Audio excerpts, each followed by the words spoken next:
Assim, tem diferenças? É arriscado eu responder isso, mas sim. Não, diferenças. Tem diferenças genéticas, uma genética para outra? Sim, tem. São diferentes. São diferentes, não com é. certeza. Então, com um tipo de genética você tem que ter uma lida, com outro tipo de genética você tem que ter outra lida. Exatamente, mas assim, todas elas chegam no resultado final, né? Que é a gente ter o pintinho de um dia, que é o frango de corte, né? Focado na matriz. Mas assim, existem alguns manejos recomendáveis e a gente percebe em critérios, às vezes, de estabilidade da ave, para aguentar mais no campo. Então, a gente sabe que umas elas são um pouco mais sensíveis, outras já são um pouco mais rústicas, e é onde a gente consegue desenvolver o manejo ali de acordo com a raça, né, da ave. Entendi. Depois a gente pode citar as genéticas, citar alguns nomes ou não, se você ficar à vontade, no Papo Sem Filtro, que daí é só o pessoal privado. Se o pessoal quiser saber da genética, nós vamos falar aqui. Não falar mal, falar bem, mas falar em si, a gente vai ir pro Papo Sem Filtro. A questão também, assim, você trabalha muito com a questão na sanidade. O que assim, o maior desafio que você tem dentro da sanidade lá na avicultura? É o cumprimento da biosseguridade, né? Você sabe que hoje, para que a gente tem que trabalhar de maneira preventiva, porque a maioria das nossas doenças são de cunho virais. Então, a gente não consegue, né, ter um controle 100% do lote. Então, um intermédio é por meio de vacinações e biosseguridade, no critério, né, viral.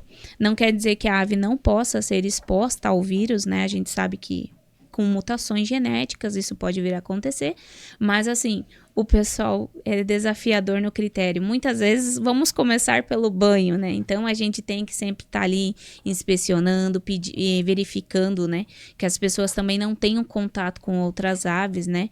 Vamos dar o exemplo, galinhas caipiras, silvestres, né? Tipo de outras aves, né? Que a gente recomenda, e agora também suínos. Então a gente pediu ali, quando um profissional vai trabalhar com matriz, eu acredito que isso é regra geral para todo o meio da avicultura, a gente pede esse respeito aí em contato, né? Então a gente sempre tem que estar verificando, né? E quando a gente lida com pessoas, a gente sabe que depende do compromisso que essa pessoa vir a ter, né? Esse é o grande desafio, ao meu ver. Apresenta isso agora? Eu aceito. Bom, assim, aqui é um bate-papo, né? A gente tá falando. Sim. E a questão, você trabalha mais com aves de corte ou aves ou postura? Aves de corte. Aves de corte. Aves de corte é bem mais... O bom é que é mais rápido o ciclo, mas o cuidado é bem maior, né? Sim. Por exemplo, né? O meu foco é direto nas matrizes, que vai produzir esses ovos. Pós 21 dias eles nascem, vira o frango ou o pintinho de um dia. Dali 45 dias ele é o famoso frango de corte, que daí é ele que vai pro abate. Então eu trabalho uma linha antes do frango de corte. E depois aí vem os avozeiros, os bisavozeiros aí antes da matriz. Ah, isso que eu ia te perguntar. Tipo assim, ó, pra chegar ali até o avicultor, porque assim, ó, eu faço... a gente não vive de podcast, eu faço a comercialização hoje de aves recriadas, galinhas poedeiras de 90 dias, pro pessoal da avicultura. Da Certo. avicultura, a questão de postura, né? Sim. E eles me falam que sempre tem que ter... quando você compra a ave da genética, ele tem que ter tem o avozeiro, depois tem as matrizes, as mães, né? Quantos ciclos eu tenho que ter antes de chegar com a ave no final, no alojamento ali? Olha, no critério, é que depende, né? Por exemplo, como eu tô no meio, eu ainda tô ali, diria que eu tô uma antes do frango de corte. Mas a gente sabe que tem o avozeiro, o bisavozeiro.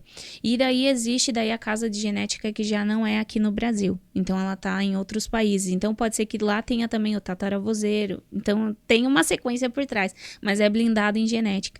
Mas eu diria para você que hoje, do frango de corte, dentro do Brasil tem ainda mais de 2 a 3 ainda. Como posso dizer, linhagem antes. Como que eu posso dizer? Sequência antes de chegar ali, né? A escadinha. Ô, Thaís, deixa eu te perguntar uma coisa que todo mundo fala, tá? Todo mundo fala o seguinte, como eu tô na avicultura, e eu vejo muito isso, o pessoal me fazendo uma crítica, falando assim, essas aves de hoje tem muito hormônio. Quanto de hormônio que tem numa galinha hoje? 0, né?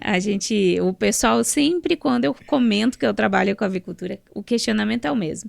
Mas e os hormônios desse frango, dessa galinha? Não tem, gente.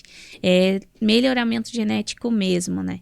Isso é uma especialidade da avicultura, então há muitos anos ele já vem estudando o melhoramento genético. Então a gente sabe ali... Obrigada. Então a gente sabe que de fato existe mesmo, né, esse cuidado e essa atenção com essas espécies e foi feita a modificação. O que tem é claro, o cuidado com a nutrição, porque a gente sabe que a nutrição ela tem uma alta responsabilidade nessa ave, no desempenho dela, tanto em escala produtiva quanto também de crescimento. Então esse é um dos cuidados atrelados à ambiência dela também, né?